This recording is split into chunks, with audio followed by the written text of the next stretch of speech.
Hello friends, রিম্পাস চ্যানেলে তোমাদের সবাইকে ওয়েলকাম। দেখো, আমি আজকে চলে এসেছি একটা কলমি শাকের চচ্চড়ির রেসিপি নিয়ে। এখানে কলমি শাকটাকে ভালো করে বেছে ধুয়ে কেটে নিয়েছি। এখানে দেখো কুমড়ো, বেগুন, পটল, আলু সব কেটে নিয়েছি। এদিকে তেল গরম করে নিয়েছি, এবার এর মধ্যে বড়ি দিয়ে ভেজে নেব। দেখো, আমি বড়িগুলোকে লাল লাল করে ভেজে নিয়েছি। এবার বড়িগুলো তুলে নেব।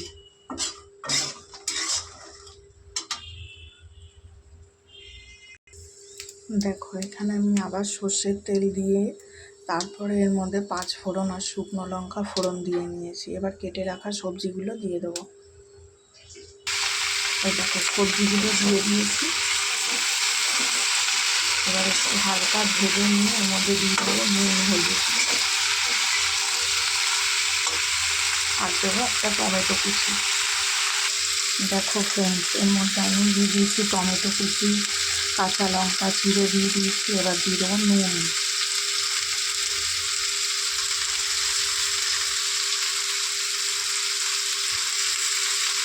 এবার দেবো হলুদ। দেখো, এবার দিয়ে দিচ্ছি হলুদ।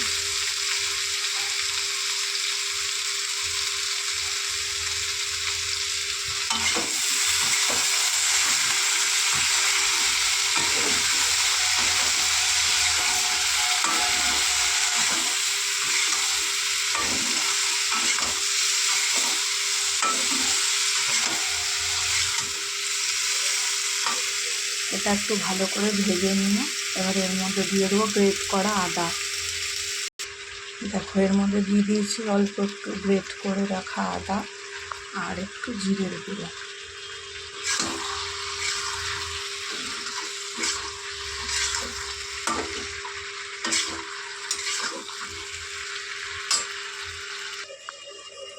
দেখো, ঢেকে কিছুক্ষণ রান্না করে রেখেছি।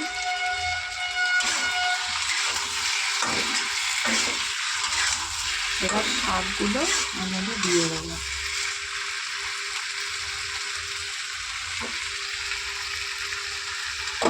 এখানে আমি শাকগুলোকে একটু বড় বড় করেই কেটেছি, যেহেতু এটা চচ্চড়ি করে করবো। একদম মিহি করে কাটলে পরে তো আর হবে না, ভালো লাগবে না খেতে।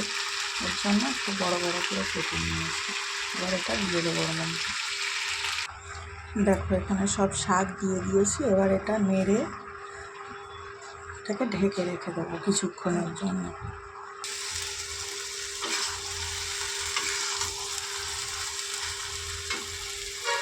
দেখো, এবার দিয়ে দেবো আমি কাশ্মীরি লঙ্কার গুঁড়ো।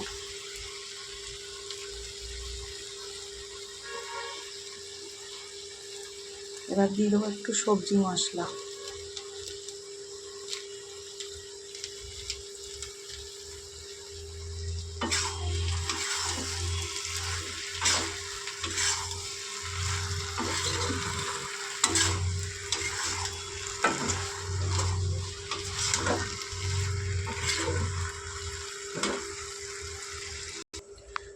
কিছুক্ষণের জন্য ঢেকে রান্না করে নিচ্ছিলাম।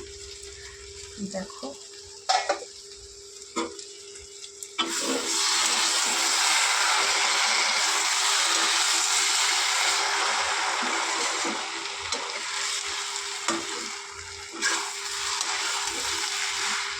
আমি তো এটা নিরামিষ করেই করলাম। তোমাদের যদি মনে হয় পেঁয়াজ রসুন দিয়ে করবে, তাহলেও তোমরা এইভাবে সবজি দিয়ে পেঁয়াজ রসুন ফোড়ন দিয়ে করতে পারো। সেক্ষেত্রে যদি বড়ি না দিয়ে চিংড়ি মাছও দাও, তাহলেও ভালো লাগবে খেতে। দেখো, এর মধ্যে একটু ধনেপাতা কুচি দিয়ে দিয়েছি। এবার এর মধ্যে হালকা একটু মিষ্টি দিয়ে দেবো, চিনি দিয়ে দিলাম।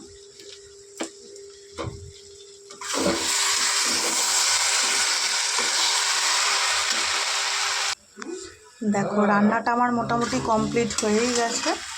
এবার এর মধ্যে ভেজে রাখা বড়িগুলো দিয়ে দেবো। এবার আসছি ফাইনাল লুক নিয়ে। দেখো, রান্নাটা আমার কমপ্লিট হয়ে গেছে। তোমাদের যদি ভালো লেগে থাকে আমার রান্না, তাহলে অতি অবশ্যই আমার পাশে থেকো, চ্যানেলটা সাবস্ক্রাইব করে দিও। টাটা বন্ধুরা, বাই।